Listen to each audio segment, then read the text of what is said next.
Olá, boa tarde, sejam bem-vindos de volta. Eu sou a Mafelo Visoto, estou muito feliz por estar com vocês aqui hoje neste primeiro dia de Longevidade Expo Mais Fórum. Estamos na 4ª edição, de volta ao presencial. Estamos aqui no Centro de Convenções Rebouças, na cidade de São Paulo, e também ao vivo no canal do YouTube da Longevidade, também em clubes sociais e também shopping centers de vários lugares aqui do Brasil, e também ao vivo pela Rede Vida, canal aberto da televisão. Sejam todos muito bem-vindos.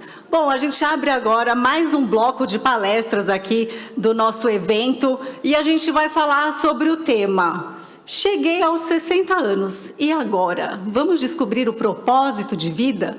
E este painel, ele tem curadoria da USP 60+, Associação Brasileira de Gerontologia e Longevidade. E a gente vai chamar ao palco 3 pessoas muito especiais. Vou começar chamando aqui Luiz Felipe Pondé, filósofo, professor universitário, escritor e palestrante brasileiro. Ele é doutor em filosofia pela Faculdade de Filosofia, Letras e Ciências Humanas da Universidade de São Paulo, com pós-doutorado pela Universidade de Tel Aviv, em Israel. Bem-vindo, Pondé.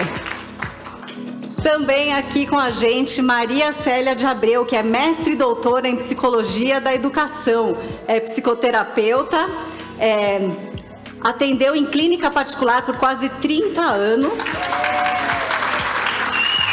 Maria Célia também fundou e coordena o IDEAC, cujo foco principal desde 1992 é a psicologia do envelhecimento. E para mediar esse painel, vamos receber o doutor Egídio Doria, ele que é médico e doutor em nefrologia pela Universidade de São Paulo, coordenador da USP 60+, além de diretor da Ativem Aging 2.0 SP, e é professor da Faculdade de Medicina da Universidade de São Caetano do Sul. Bem-vindo, sejam todos bem-vindos, excelente painel. Obrigado a todos.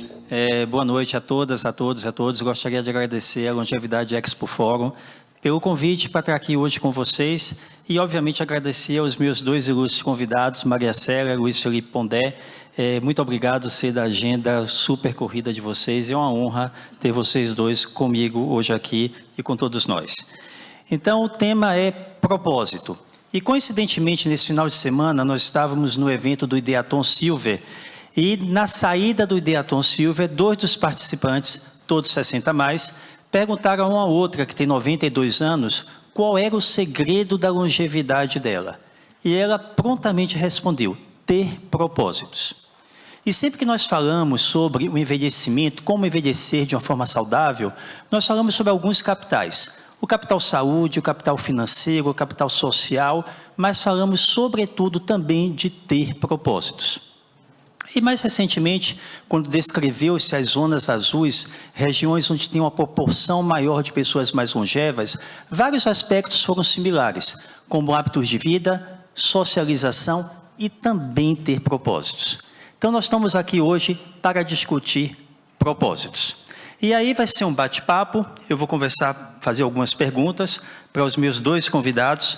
A primeira pergunta é que quando a gente pensa em envelhecimento, quando a maioria das pessoas pensa em envelhecimento, geralmente o envelhecimento vem sob uma ótica muito negativa.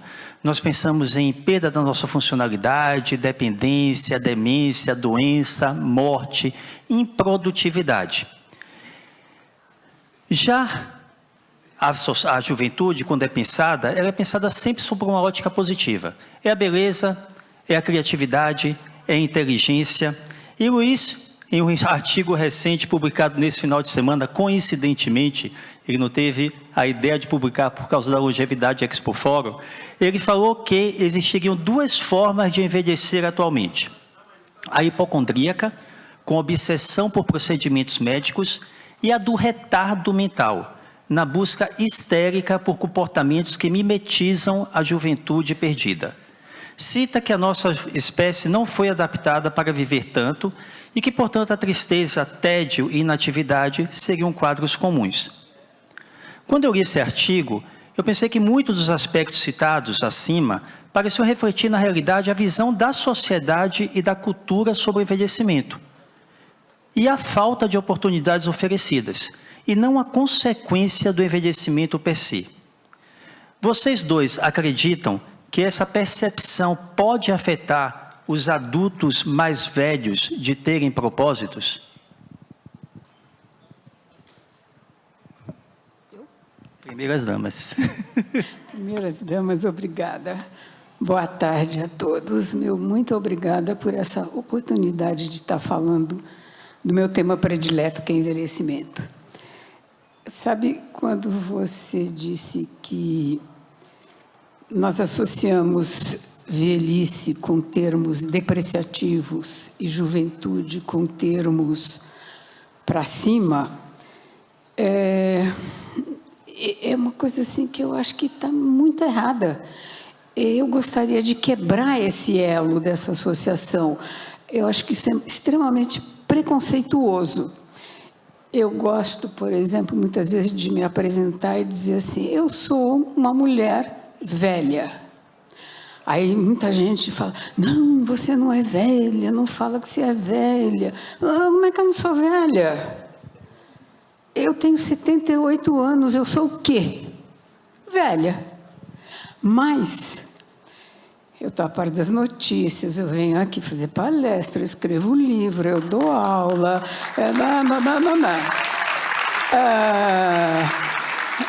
de vez em quando eu nado, se possível dirigir sozinha pela estrada daqui até o Guarujá, eu dirijo. Então, vamos usar a palavra velho como um substantivo e não como um adjetivo. Não vamos associar velhice com decrepitude. Velhice é só uma fase da vida, igual a qualquer outra. E tem psicólogos que teorizam sobre isso.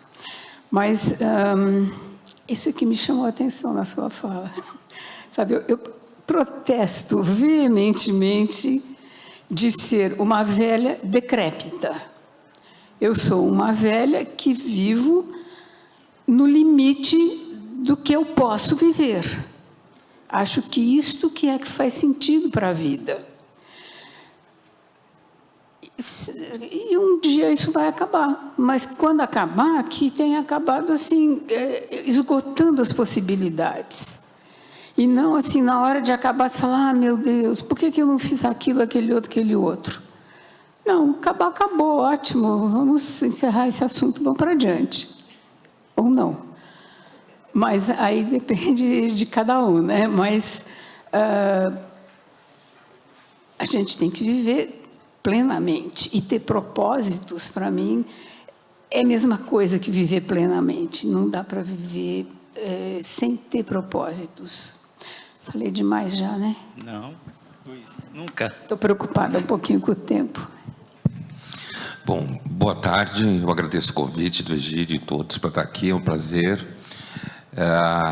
Fazendo referência à coluna que o Egídio falou, desse domingo / segunda, porque o impresso, mesmo online, sai na segunda, na Folha, a minha coluna, mas o online sai no domingo. Esse texto, a edição online, como é normal no jornal, o editor captura a frase mais chocante e coloca no título. Porque o leitor online é um leitor mais efêmero ainda do que o impresso. Se você não tiver alguma coisa que seja um pé no peito, ele não para no texto. O leitor impresso, mesmo que esteja lendo online, a edição, ele é mais atento. Isso tem, inclusive, pesquisa da própria Folha mostrando isso.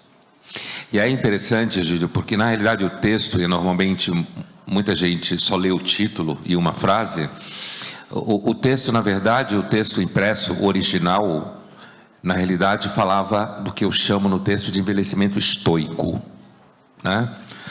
E eu fazia, então, uma longa introdução sobre as dificuldades do envelhecimento. Primeiro, no sentido que a longevidade é em larga escala, ou em maior escala, uma experiência nova na espécie. A vida era mais curta, tinha menos opções, né? Depois eu falo sobre aquilo que, duas formas básicas de relações sociais no mundo contemporâneo, que é a via produtiva e a via de consumo. Então, a gente assistia há pouco a apresentação do teu grupo lá sobre viagens, ali é uma forma de inclusão pelo consumo, né? É claro que o consumo pode se apresentar como propósito, né? Muita gente tem vontade de viajar, e aí você cria pacotes de aplicativos, atendimento, muito claro na apresentação que eu vi, muito didática nesse sentido, a inclusão pelo consumo. Por outro lado, você tem a inclusão pela produtividade. A inclusão pela produtividade, eu acho que às vezes apresenta mais dificuldade no sentido de que muitas pessoas, a partir nem só dos 60, a partir dos 50, começa a ser, dependendo da profissão, principalmente se é mundo corporativo, perder o espaço de trabalho. Isso é um problema social, né?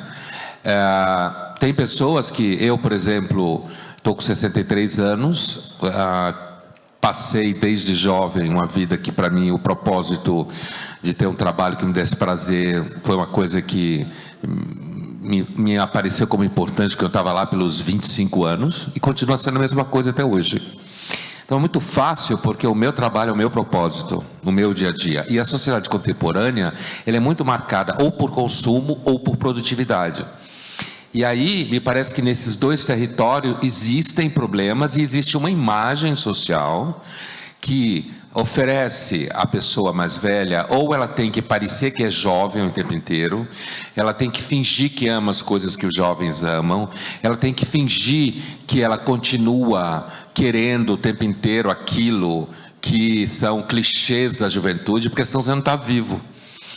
E por outro lado, também é oferecido toda uma sociabilidade em cima de temas de saúde, por conta do próprio quadro, né? Depois de uma certa idade, você começa a ter mais medo de resultados de exames. Algumas pessoas resolvem isso não fazendo exames, né?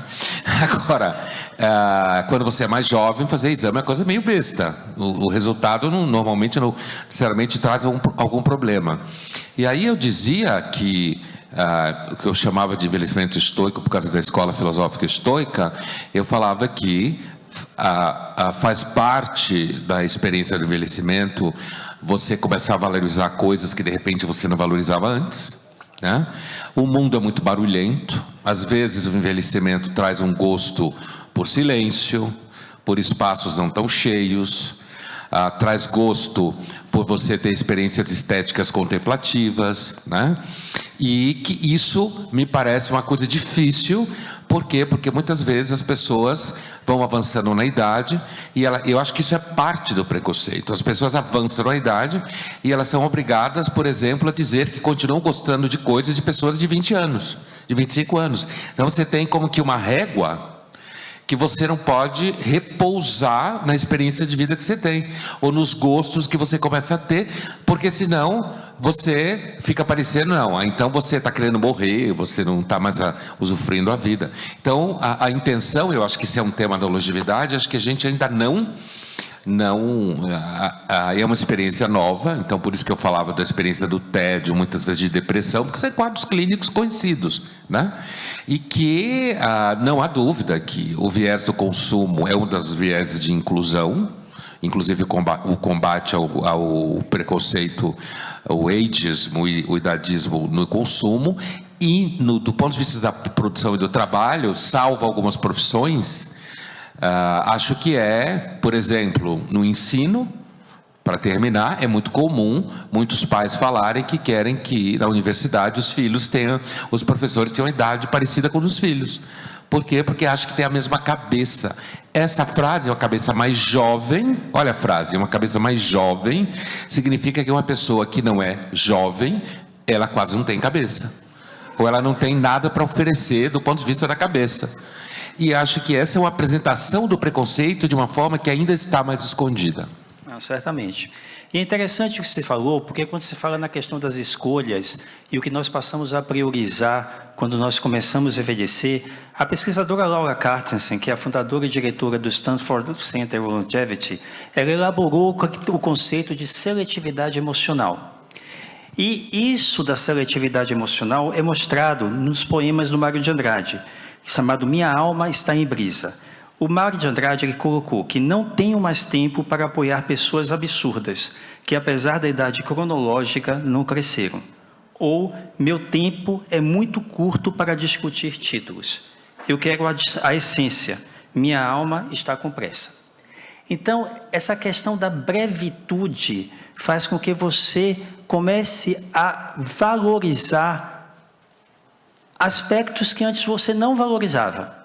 E se você não faz isso no momento que você envelhece, você pode ter aquela situação do Erik Erikson, que você chega na 8ª fase da sua vida, enquanto você tem uma crise em que você vai reestruturar a sua personalidade nesse momento de crise, ou você pode ter uma visão da integralidade, que você olha para a sua vida e você está pleno e satisfeito com o caminho trilhado, ou você entra numa fase de desespero, em que você não aceita a sua velhice e passa a agir de uma forma nessa busca incessante e, obviamente, nunca vai ter um retorno positivo dessa juventude perdida. Então, vocês acreditam que esse fato de você encarar a brevitude da vida, a sua finitude, faz com que você possa ter essa seletividade emocional? Essa seletividade emocional, ela está presente nessa velhice e ela é um aspecto positivo para que você consiga realmente ter os propósitos ou adquirir os propósitos que são fundamentais na vida, ou que são mais importantes na vida? Eu acho que, respondendo a vocês, sem dúvida, os psicólogos estão descobrindo o que é a psicologia do envelhecimento.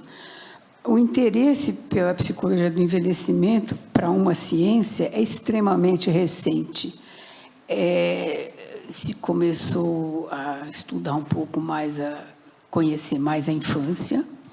Metade do século passado descobriram que existia adolescência e, mais recentemente ainda, se descobriu que existe o velho e que a psicologia dele merece pesquisa, merece estudo, merece um trato especial. Eu gosto da corrente dos psicólogos identificados como norte-americanos, apesar de que a origem desse pensamento está toda na Europa, principalmente na Alemanha, chamado ciclo da vida, os psicólogos do ciclo da vida. Eles são vários, cada um tem o seu pensamento específico, mas alguns princípios são gerais a todos, e o Erik Erikson pertence a essa corrente. Ele também era europeu, né, o Erik Erikson. A vida é um contínuo, não são fases estanques. E, à medida que a gente vai percorrendo a vida, o que aconteceu no passado vai influenciando o futuro. E, ao mesmo tempo, nós estamos inseridos num todo, numa sociedade, numa família, numa comunidade, num país, num continente, e isso tudo vai nos influenciando também. A forma de pensar, de ser da nossa época é fundamental para o jeito que a gente pensa. Eu diria que hoje nós estamos quebrando os pensamentos errôneos, as falsas crenças sobre o envelhecimento. Mas nós estamos assim surfando na crista da onda para conseguir isso. Porque não existia velho, né? Velho, em termos de volume demográfico, é um fenômeno bastante recente. Então, por que pensar sobre velho? E por que ter modelos? Nós não temos modelos de velho. A minha geração está sendo velha pela primeira vez. Eu não tenho em quem me pautar. Eu sou a mais velha da minha família, digamos, que consegui sobreviver mais. Eu acho que isso é um fenômeno mais ou menos comum. Então, a gente não tem modelos. E nós estamos numa época de mudanças muito rápidas. Eu cantei muito entusiasmadamente Não Confie em Ninguém com mais de 30 anos. Hoje não, hoje eu canto com o Arnaldo Antunes, a coisa mais moderna que existe é envelhecer. Isso mudou muito rápido. acho que o Pondé falou isso, as estruturas da sociedade não são muito identificáveis mais, né? Como diz o Bauman, a gente é líquido, a gente vai se adaptando ao que vem aparecendo. Para mim, isso tem uma dificuldade em relação a ter propósitos. Me parece que para viver com propósitos, para viver plenamente, você precisa ter disciplina. Você precisa saber o que você quer, que remete ao autoconhecimento, né? Deixa eu puxar a sardinha para a minha brasa, que é a psicologia. E você precisa lutar por isso. Você precisa ter um esquema, uma disciplina, ir atrás. Dá muito trabalho. Ter propósitos e ser um velho legal, um velho vivo, presente, é extremamente cansativo e trabalhoso. Não mais do que ser adolescente, talvez não mais do que ser criança. Ser adolescente dá muito trabalho. Descobrir que existe o outro sexo. Descobrir que existe uma profissão que a gente vai ter que ter, que a gente vai ter que ganhar dinheiro. Descobrir que... E criança também, descobrir que existem letras que você tem que juntar para formar palavras para ler. É dificílimo isso. Só que a gente faz isso com leveza, né? E a mesma coisa para a velhice. Não tem diferença valorativa de nenhuma fase da vida para nenhuma fase da vida.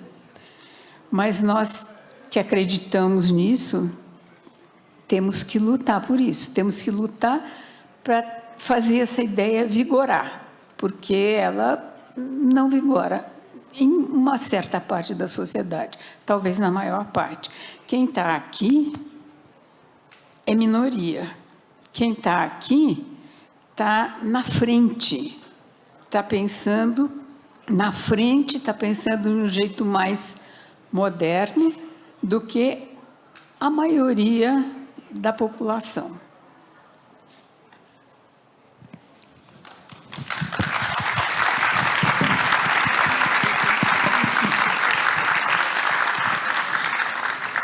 Então, acho que essa pesquisa que você falou, seletividade, vai exatamente ao encontro do que eu dizia no texto, né? Inclusive a questão da brevidade, né? A percepção mais atenta à espessura do tempo, aquilo que os franceses chamam de durée, a duração do tempo. Então, como evidentemente, provavelmente, uma pessoa que já passou dos 50, dos 60, dos 70, provavelmente deverá viver menos do que a maioria daquelas que estão com 20, né? Se os dois estiverem no mesmo momento. Então, uma pessoa que já viveu mais, ela provavelmente terá menos tempo de vida. Isso, me parece que completamente converge para a ideia de que você precisa ser mais seletivo, né? Como, por exemplo, algumas pessoas que falam que depois de uma certa idade você não tem mais tempo para gente chata, né? Que você acha chata, né? Você começa a não ter tempo só para ler título, como você citava, quer dizer, você não está querendo, às vezes as aparências podem te encher o saco, ou, por outro lado, você às vezes pode preferir que as pessoas só mostrem a aparência, porque está cansado de algumas essências por aí. Então você está querendo, às vezes, uma relação que não seja tão cansativa, tão pesada. Então, eu entendo justamente essa ideia de que falta, por razões óbvias, falta ainda uma atenção maior à experiência interna, existencial das pessoas que têm mais idade, inclusive porque agora tem mais gente tendo mais idade, né? Como você dizia. E, ao mesmo tempo, a sociedade que a gente vive, a estrutura social marcada pela lógica produtiva, produção de riqueza, resultados, ela normalmente olha para o ser como existente quando ela consegue vincular esse ser existente à cadeia de produção ou à cadeia de consumo. A primeira chegada é por aí, né? em que medida essa pessoa, a própria produção do pensamento voltado para os mais velhos, depende de uma massa de pessoas que se dedica a isso, que se invista dinheiro nisso, pessoal, instituição, que seja visto como alguma coisa que vale a pena. Eu lembro, alguns anos atrás, na PUC, onde eu dou aula, eu lembro que uma aluna minha, que deve ser cerca de 10 anos mais velha que eu, isso é uma história de 15 anos atrás, alguma coisa assim, ela entrou com um projeto e tal, e aí foi recusada a bolsa. E aí eu perguntei para ela, mas por que foi recusada essa bolsa? Ah, porque eu já atingi uma idade que a CAPES não dá mais bolsa, porque é compreendido como não terá retorno. E eu nunca tinha ouvido falar disso, né? Eu nunca tinha ouvido eu nunca tinha tido um orientando que teve esse problema no mestrado ou no doutorado. Então eu falei, mas como assim? Quer dizer que a CAPES só investe em você? A CAPES só investe, não sei se essa lei mudou, mas a CAPES só investe, então, numa pessoa até uma certa idade, porque entende que ela ainda vai dar retorno à sociedade pelo investimento. Para mim não existe gramática mais óbvia do que essa. Assim, alguém dizer que isso não é fato na sociedade é viver em outro planeta. Isso está estruturado no Estado. Quer dizer, a ideia de que se você não tem idade para retornar o investimento dado, você não vale, você não existe, né? E era disso que eu estava falando no texto. Então você tem que ficar procurando, algumas vezes, mostrar que você pode, então, parecer que você não é o que você é. E por último, eu diria, Egídio, assim, sobre o propósito que você... Eu acho que a gente vive numa era do capitalismo do propósito, né? O propósito é uma fala que aparece muito nos milênios, no Z. E eu não tenho certeza se, na verdade, a ideia de propósito vinculada a uma experiência de vida é uma coisa fácil. Eu concordo totalmente, assim, exige muita disciplina, muito processo de você conhecer características suas. É fácil você identificar propósito como você, por exemplo, quer morar num bairro, quer tirar férias. Esse tipo de propósito é uma coisa mais fácil, mas esse propósito que os milênios falam, né, propósito de vida, eu acho que é uma coisa bastante difícil de você estabelecer de forma clara, inclusive ao longo do tempo em que ocorrem mudanças, né? Isso aí. E aí nós temos dois aspectos que vocês mencionaram. A Maria Célia falou do Bauman na relação da sociedade fluida. E você falou na inclusão pelo consumo. E aí você tecia um comentário final agora dessa capacidade de ter propósitos. Você está falando dos milênios, da geração Z. Capacidade de ter propósito numa sociedade em que as relações são fluidas, as amizades são fluidas, o trabalho é fluido. Como é que essa população vai adquirir propósitos? E que propósitos serão esses? E como realmente valorar os propósitos que são fundamentais para você ter um sentido na sua vida? Acho que ela quer falar. Não. Eu tive a impressão que você queria comentar alguma coisa. Olha, eu escuto isso muito de alunos, né? A palavra propósito, ela começou a circular há algum tempo, não era comum, né? Que muitas vezes está vinculado à expressão americana, que é, na realidade, traduzida diretamente por significado, como meaning, né? Quero ter meaning. E aparece, inclusive, em algumas classes sociais, como jovens que abandonam o trabalho porque não encontram propósito na empresa, né? E isso tudo me soa, às vezes, como no plano do consumo, como comportamento de luxo, porque a maior parte das pessoas não conseguem viver por propósito. Elas vivem para pagar boletos, para ter 3 refeições por dia, né? E aí o propósito é conseguir comer, né? O propósito é conseguir não morar na rua, né? O propósito é conseguir, quando está doente, ser atendido. Então existe, não quero repetir a pirâmide de Maslow aqui, mas existe uma condição que, às vezes, quando você pergunta qual é o propósito, Eu tenho a impressão que os propósitos, eles também são produtos vendidos pelo mercado, sabe? Se você é alguém de classe social mais alta e você é uma pessoa ainda antes dos 30 anos, provavelmente vai aparecer como propósito para você trabalhar com refugiados da Ucrânia, como está acontecendo na Europa agora, com jovens europeus ocidentais, trabalhar com refugiados do Afeganistão, né? Esses propósitos sociais, grandes propósitos sociais, eles são inclusive hoje organizados em agências que vendem essa oportunidade e que pagam para você realizar isso, ou vende a você gente que vai treinar o inglês na Nigéria, por exemplo, trabalhando com população vulnerável da Nigéria. Agora, numa sociedade, essa sociedade do Bauman, que é fluida, que é líquida, tudo que é sólido desmancha no ar no capitalismo, né? Nessa sociedade, eu acho que a própria noção de propósito, sabe, às vezes ela fica um pouco abstrata, porque se alguém disser, não, o meu propósito na vida eu quero constituir uma família, eu quero ter filhos. Para algumas pessoas, isso faz sentido hoje. Para outras pessoas, na realidade, uma vez eu escutei numa palestra, uma outra pessoa falando, ela dizendo que ter filhos hoje só era propósito para a população LGBTQIA, porque para a população hétero, está cansada. Está de saco cheio, né? É uma coisa assim que o que ele não quer é ter filhos, quer ter pets, né? Então, assim, então acho que a ideia de propósito, ele é um substantivo que é vendido hoje, de repente pode até uma agência aí começar a vender propósito, né, para as pessoas, mas os propósitos, eles podem ser muito contextuais, né? História de vida, ambiente social, extrato social, a realização do propósito às vezes depende muito da possibilidade de dinheiro. Na Idade Média era compreensível que toda família na Europa tivesse como propósito que o segundo filho entrasse para a ordem religiosa, já que não herdava a propriedade, né?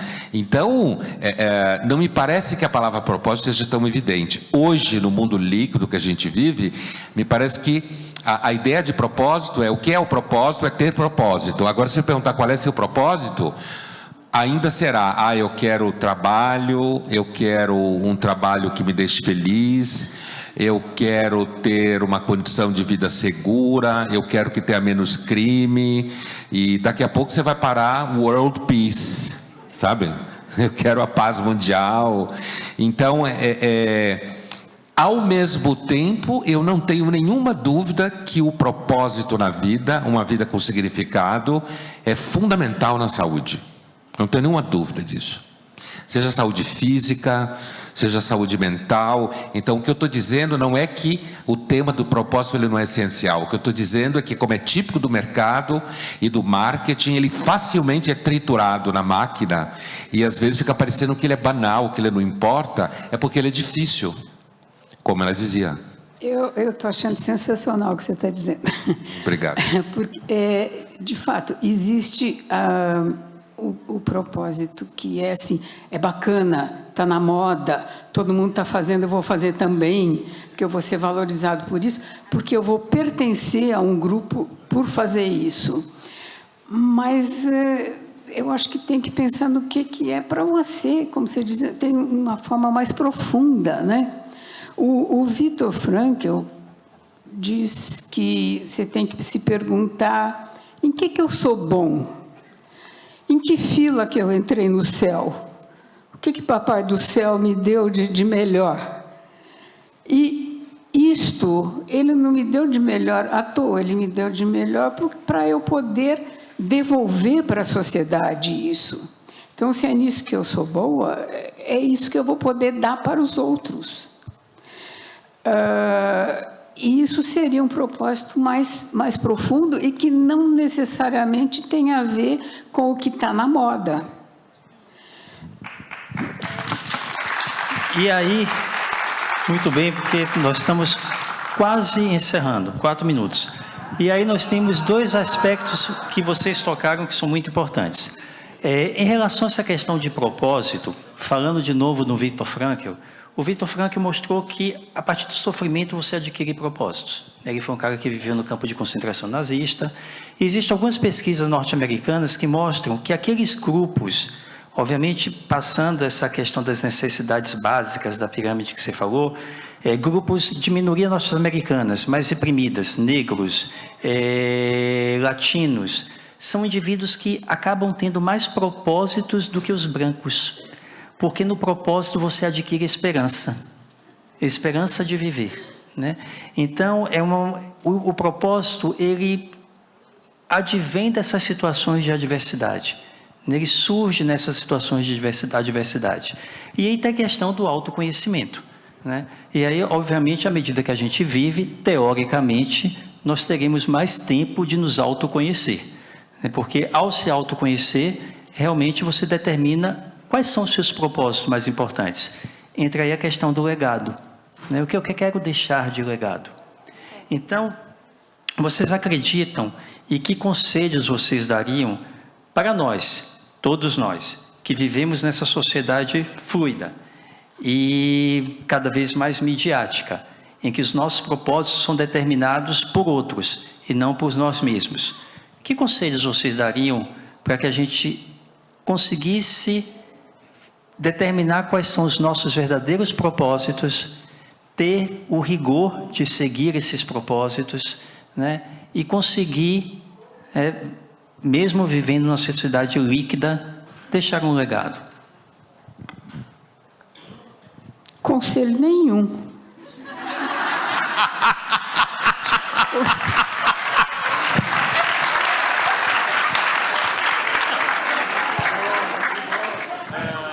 Eu não esperava essa reação. Eu acho que conselho é coisa que a gente não dá. Propósito é uma coisa que cada um que tem que descobrir o seu. Não adianta dizer, faça isso, faça aquilo. É você que sabe, ninguém sabe por você. E os velhos são muito diferentes um do outro. Cada um teve uma história de vida muito diferente. Então, sabe, impossível dar conselho. Eu posso ajudar a descobrir, mas acompanhar nesse processo de descobrir o seu propósito. Mas dar conselho não dá. E também tem outra coisa que eu ponho muito em dúvida, essa história do sofrimento. Tem o Vitor Frankl fala isso. Nossa filha, hoje adulta, aliás, ela está nos vendo lá de Los Angeles, online.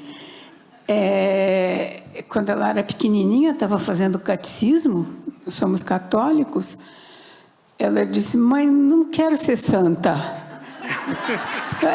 Por quê? Todo mundo quer ser santo. Não, tem que sofrer muito. Para virar santo, você tem que ser torturado, arrancar o olho, leão comer, essas coisas. Eu não quero fazer. Ótimo, está certa, não seja santa.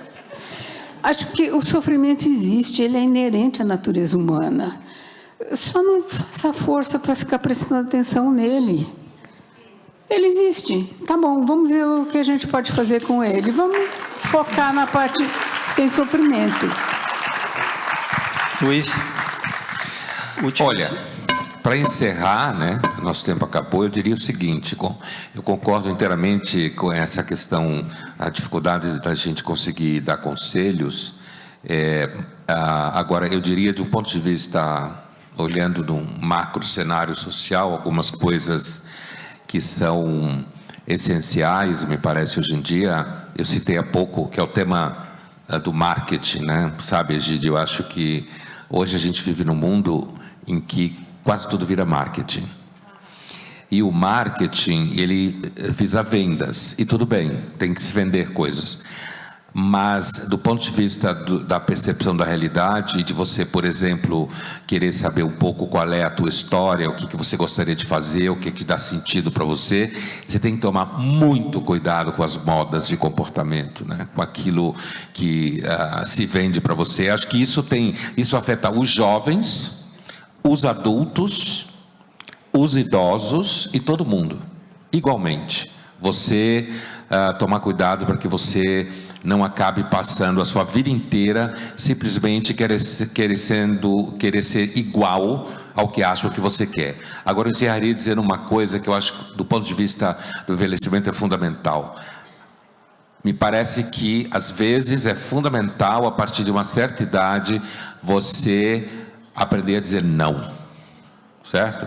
Não quero isso, eu quero aquilo, não vou para cá, eu vou para lá, que vai ao encontro um pouco do que o seu grupo apresentava antes, que é essa ideia de você poder permanecer sendo, na medida do possível, um agente na sua vida. E não só um objeto das coisas, mas conseguir ser um agente. Muito obrigado.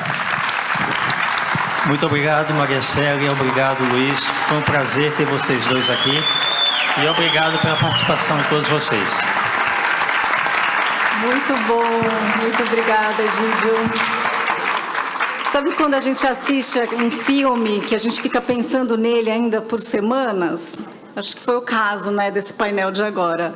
A gente vai ficar ainda ruminando aí os assuntos tratados hoje. Muito obrigada, viu? Muito enriquecedor aqui. Bom, a gente vai dar uma pausinha rápida só para trocar aqui o palco e daqui a pouco a gente volta com o painel sobre saúde mental com foco na solidão, sentimento aí de solidão que às vezes bate a porta aí de quem está na maturidade. Tchau. Obrigada.